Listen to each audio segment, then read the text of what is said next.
Hey, salut YouTube. Alors aujourd'hui ça va être une nouvelle vidéo, ça fait un moment que j'en ai pas posté. Ça fait plusieurs années mais je vais essayer de me rattraper un petit peu. Ça va être un sujet qui va être important mais j'ai peur qu'en fait cette vidéo elle soit censurée, on verra bien. Je vais quand même la faire.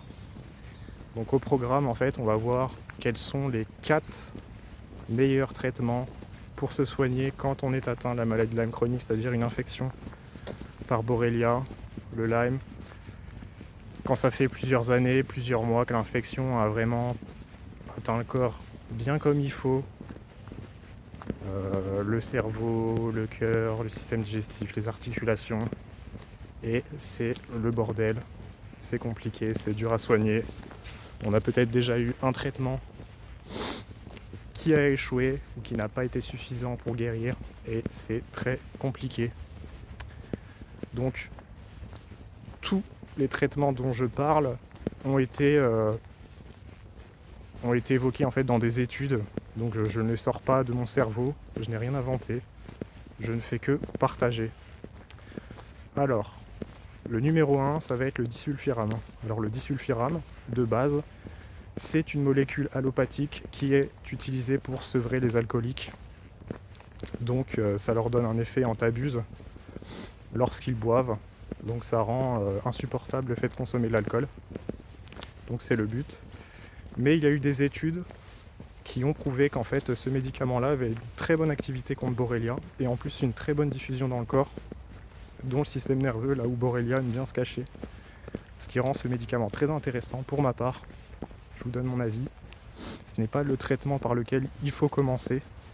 À mon sens, il est mieux d'avoir commencé par les antibiotiques en premier, car ça reste le traitement de référence. Donc je trouve que ce traitement m'a permis de faire énormément de progrès après les antibiotiques, là où les antibiotiques avaient atteint leurs limites.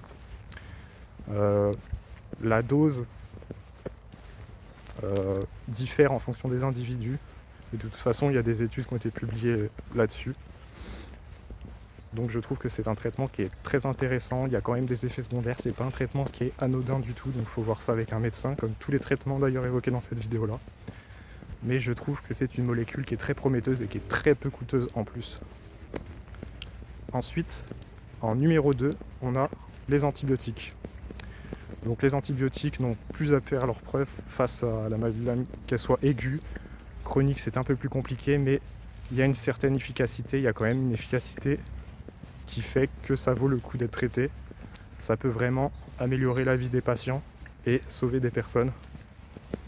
Donc comme antibiotiques, il y a plusieurs familles. Il y a les tétracyclines comme la doxycycline.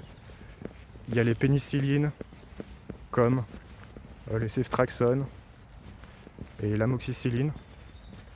Parfois les macrolides comme l'azithromycine, mais ils sont moins préférés par rapport aux tétracyclines que la doxy ou le ceftriaxone, utilisé en intraveineux notamment.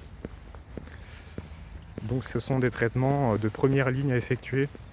Ce qui diffère, c'est qu'en général, pour la maladie de Lyme aiguë, ils sont utilisés sur des durées qui sont plus courtes, avec souvent une meilleure efficacité, quoique parfois les gens récidivent, hélas. Donc il faudrait vraiment des meilleurs traitements, même pour le Lyme aigu. Mais pour le Lyme chronique, ça peut durer parfois plusieurs mois, avec plusieurs cures, en fonction des cas et l'efficacité du traitement. C'est assez compliqué, il n'y a pas vraiment d'accord par rapport à la manière de traiter cette maladie à ce stade-là. C'est un peu compliqué.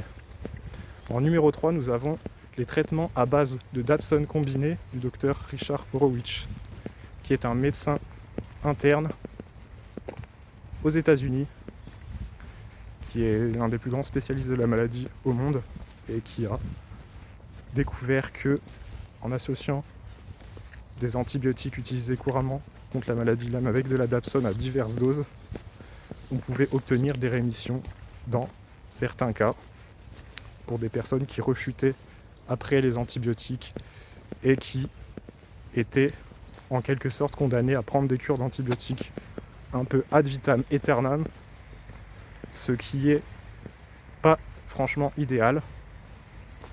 Donc ce sont des médicaments, la dapsone, qui sont utilisés de base pour la lèpre et qui ont des effets secondaires qui sont quand même pas anodins du tout, en fonction de la dose, en fonction de la durée.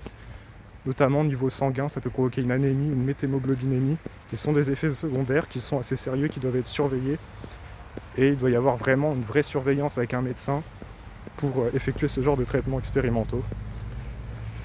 Ensuite, en numéro 4, ce qui est intéressant, pour les gens d'ailleurs qui n'ont pas accès à des traitements médicamenteux, car c'est compliqué en France, ce sont la phytothérapie. Alors il y a eu plusieurs études qui ont mis en évidence que certaines plantes avaient une remarquable activité contre Borrelia sous toutes ses formes, notamment la cryptolepis, la renouée du Japon, et sur une autre étude d'Europe de l'Est, le plantain majeur. Ce sont des plantes qui ont une bonne efficacité sur Borrelia avec une bonne diffusion dans l'organisme, notamment pour le cryptolepis et la renouée du Japon.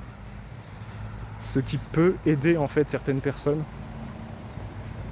qui n'ont pas accès aux antibiotiques ou qui sont en errance ou qui n'ont plus de réponse avec les différents traitements cités avant, ce qui permet vraiment à certains malades de pouvoir tenir le coup en autonomie. Donc voilà. Alors il y a aussi les huiles essentielles qui peuvent être associées, notamment l'huile d'origan, de cannelle ou clou de girofle. Alors il y a un produit aux États-Unis qui existe avec toutes ces huiles essentielles en une sous forme liposomale.